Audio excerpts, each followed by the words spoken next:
activité. Et le pire, c'est que vous n'êtes même pas crédible. Crédible? L'hypocrisie, Kiata. Regarde-les. Rousseau a écrit des traités magnifiques sur l'éducation des enfants, alors qu'il a abandonné ses 5 propres gosses à l'assistance publique.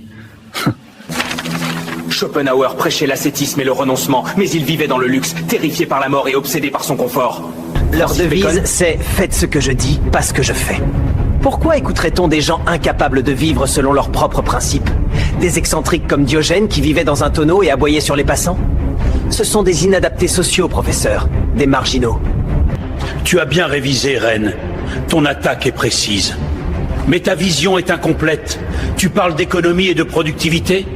Une économie sans philosophie est une bête aveugle. Regarde l'intelligence artificielle aujourd'hui, ou la bioéthique. Sans nous, sans cette éthique que tu méprises, la technologie ne serait qu'une machine à broyer l'humain pour du profit. Rabelais nous a prévenus.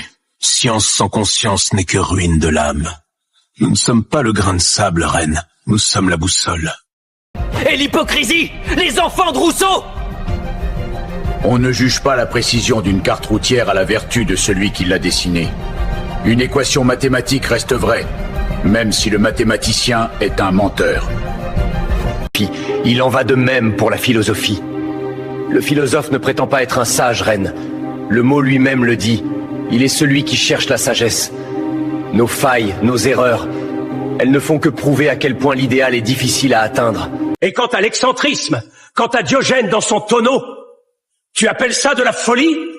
Quand Alexandre le Grand, l'homme le plus puissant du monde, s'est penché sur lui, Diogène a répondu « Ôte-toi de mon soleil !» Notre rôle n'est pas de vous plaire, ni d'être rentable. Nous